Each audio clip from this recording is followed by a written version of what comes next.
Hugh. Talk about sleeping your way to the bottom.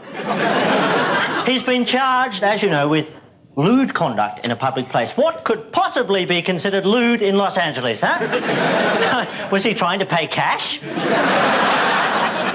I actually feel sorry for the guy. He would never have been caught if he hadn't taken so long. Apparently, poor old Hugh spent 20 minutes waiting for someone to yell action.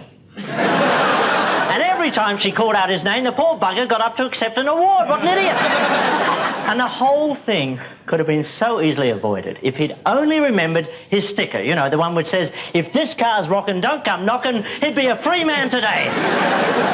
Still, we all have our problems, do we not? As you may know, Channel 7 installed new management again this week after going through troubled times. Troubles which only now can we reveal were due largely to drugs. As shown by this secret footage of a recent Channel 7 board meeting.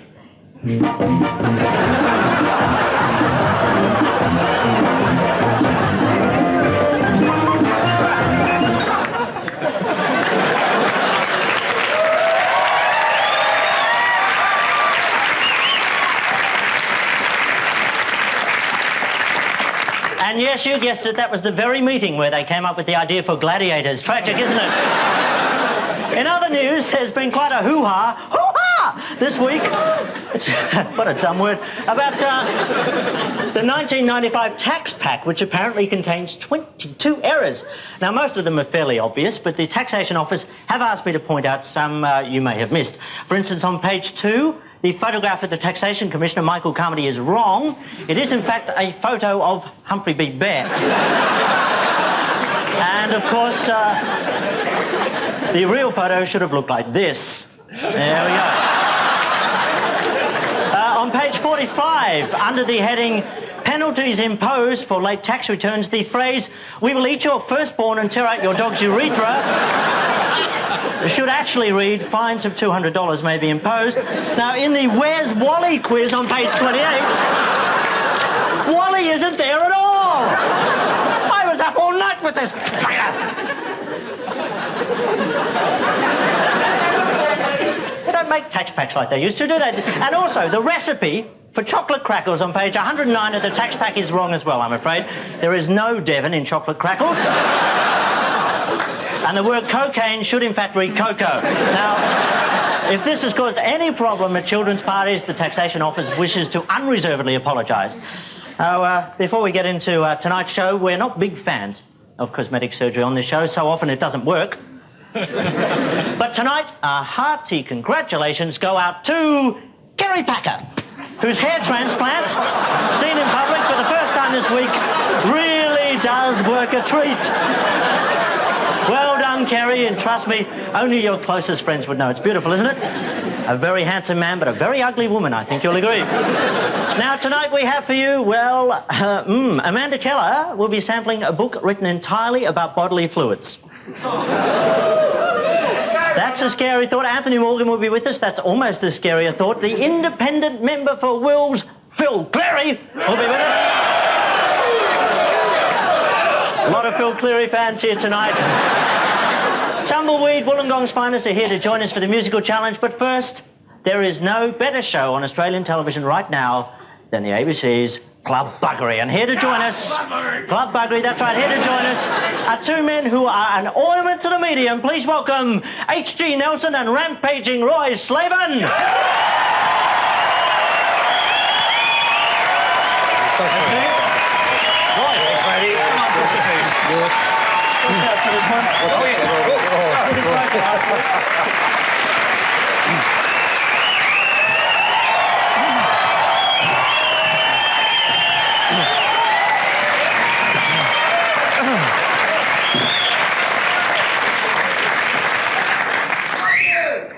You don't have to do much to get applause on this show. No. We have to work a lot harder on our program. You need to get bigger signs, you see. Is that what it is, the size? Yeah. Our audience can read the signs very easily. Applause, applause, applause. Now, thank you for coming in under duress, because I know you're very upset about the whole Hugh Grant business. Yes. Well, yes. Look, it's the rest of the companions in the car that worry me a lot. You know, in the front seat, of course, one Antonio Samaranch. In the other seat, you know, Joan Collins writing a book about what was going on in the back seat. Look, I think the missing part of this is the Ms. Divine Brown. Yes. Divine Brown, I think, sums it all up. And I think there's a story there that should be investigated, at least by Channel 7. And I think, you know, perhaps the money... Nobody knows news like 7 years No, that's true. That's true.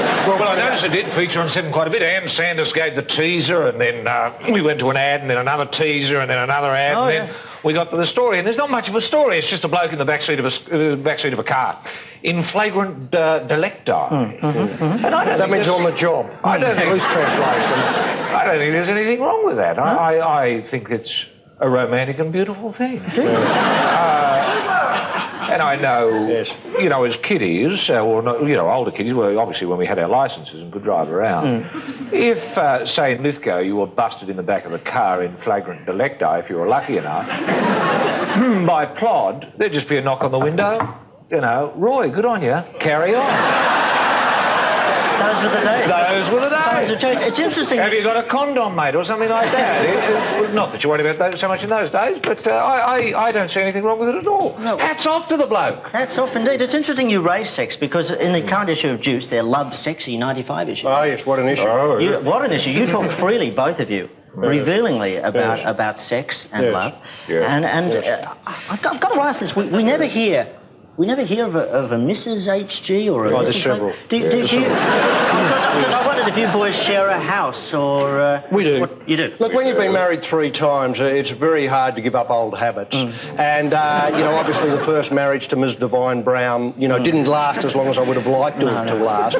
And can I just say this before we leave the Brown case? I'm just wondering if the money that was raised for the hunt for Scacey could be now rechanneled into the Divine Brown story, because I think a lot of people would like to know that. Yeah. The Divine Brown story, I think, could work. And I think people would be satisfied the money they donated for the hunt for Scacey was being put to a useful purpose, apart from return to them willy-nilly. Yeah, yes.